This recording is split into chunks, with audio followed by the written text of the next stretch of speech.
जो खुलासा हुआ है वहां पे जो उन्होंने बताया है, ये आपने भी देखा कि जो पेपर लेने वाली एजेंसी है और पेपर बनाने वाली दोनों डिफरेंट है।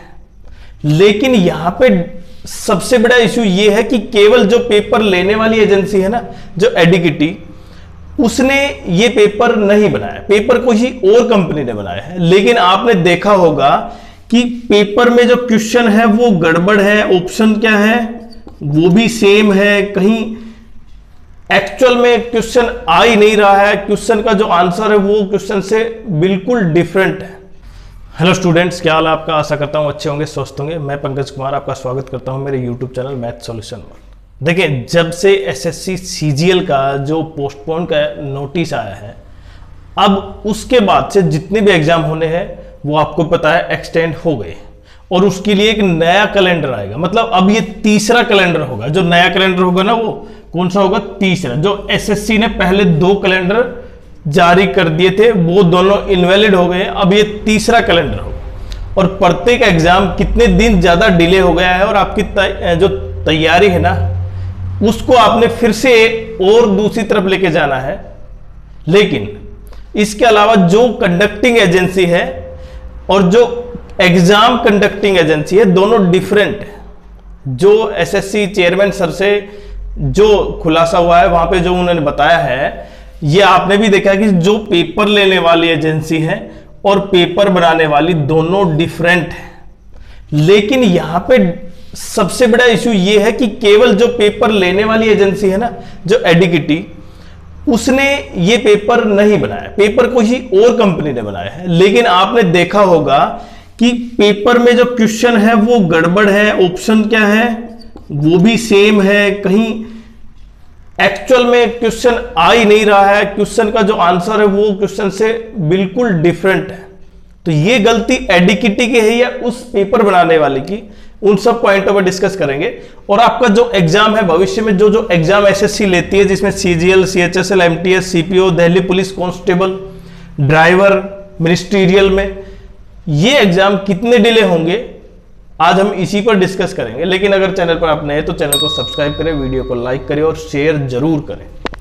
देखिए, आपका एक सब्सक्राइब और शेयर कहीं ना कहीं दूसरे के लिए काफी मोटिवेट होता है। देखिए, अब सबसे सिंपल सी चीज देखते हैं कि जो तीसरा एग्जाम कैलेंडर आएगा वो एसएससी दोबारा से फर्स्ट वीक से पहले ही कहीं ना कहीं अपलोड करेगी। और जो सबसे बड़े एग्जाम है ना एसएससी के, उन एग्जाम में जो बच्चे लगभग यहां पे लगभग 50 से 60 लाख मिनिमम बच्चे होंगे जो इन एग्जाम से प्रभावित होंगे, उनका डिले हो गया। एसएससी सीजीएल 13 अगस्त से 30 अगस्त तक था, अभी वो क्या हुआ है, फर्स्ट वीक में, सितंबर के फर्स्ट वीक में स्टार्ट होगा। मतलब लगभग 1 महीना डिले हो गया, 1 महीना मिनिमम। और 1 महीना डिले होने से जो बाकी एग्जाम थे, जो 8 सितंबर से 15 सितंबर को किसका था, सीएचएसएल का था, वो भी आप मिनिमम मान सकते हैं 1 मंथ डिले हो गया। मतलब जो 8 सितंबर तक था, अब वो कहीं ना कहीं अक्टूबर में जाके होगा।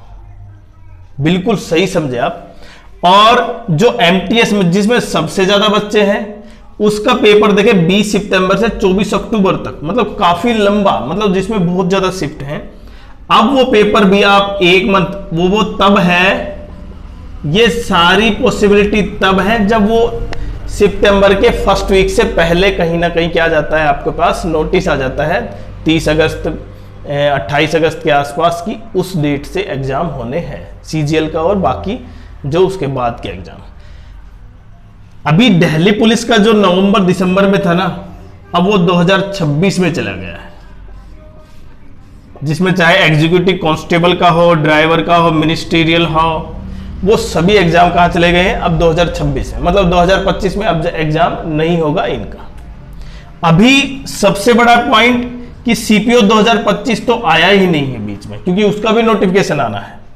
अभी उसका रिजल्ट आया था, किसका, जो मेंस हुआ था। अब उनकी मेडिकल होगी और मेडिकल के लिए हम आपके लिए एक नया से दोबारा से वीडियो बनाएंगे, जिसमें आप क्या क्या चेक होता है, किस प्रोसेस से, वो भी आप देख पाएंगे।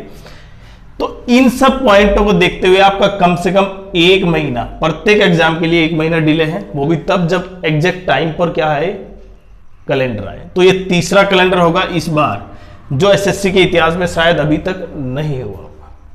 अब दूसरे पॉइंट पर चलते हैं। देखो यहां पे कि पेपर लेने वाली एजेंसी, जो एग्जाम कंडक्टिंग एजेंसी है ना, वो एडिकिटी है, और उसने जो एग्जाम लिया है उसकी लूप होल ये है कि एग्जाम सेंटर नहीं है उसके पास। पहला पॉइंट, सेंटर का एक्सेस नहीं है, सेंटर काफी दूर है, कुछ और गड़बड़ी है, मैन पावर इतनी नहीं है, बहुत सी पॉइंट है। लेकिन जो पेपर आया, अभी चाहे मैं स्टेनो का बताऊं या सिलेक्शन पोस्ट का बताऊं, आप भी देके आए हैं, उनमें जो पेपर में गड़बड़ी है वो कहां है, कंडक्टिंग एजेंसी जो पेपर बनाने वाली है ना, उसकी गलती की वजह, मतलब वहां पे टेक्निकल एरर हुआ है, न कि यहां पे। तो यहां पे केवल एक कंपनी नहीं, यहां पे दो साथ है कि जिसने पेपर बनाया उसमें पेपर में ऑप्शन गलत थे, क्वेश्चन गलत आ रहे थे, क्वेश्चन के जो आंसर थे 4 ऑप्शन वो बिल्कुल ही मतलब उससे रिलेटेड नहीं थे, किसी के 2 ऑप्शन एक सेम थे, किसी में पहले से ही टिक था। तो ये जो प्रोसेस था ये एक नहीं 2 के साथ था, और दोनों की गलती की वजह से कहीं ना कहीं ये आप देख पा रहे हैं कि जो नया एग्जाम कैलेंडर आएगा वो, और जो अभी एग्जाम चल रहे हैं, सिलेक्शन पोस्ट का हुआ और उसके बाद अब स्टेनो का, और उसके बाद 12 अगस्त को किसका है, उसका हिंदी ट्रांसलेटर का, कंबाइन हिंदी ट्रांसलेटर, वो एक ही दिन का एग्जाम है। तो कहीं ना कहीं देखिए एक नहीं, ये 2 चीजें यहाँ पे सामने आई हैं जब से एसएससी चेयरमैन सर ने ये बताया कि उनके लिए अलग अलग एजेंसी है, और जितना अलग अलग होने के कारण दो की गड़बड़ी है, न कि केवल एक की गड़बड़ी। तो आप इससे कितने संतुष्ट है कि ये दोनों कंपनियों की सबसे बड़ी गलती है कि पेपर में ऑप्शन भी आ रहा है, एक तो देखें पेपर भी गलत आ रहा है, दूसरा जो पेपर करवा रही है वो भी क्या है, कहीं ना कहीं उसमें भी बहुत ज्यादा लूप होल है।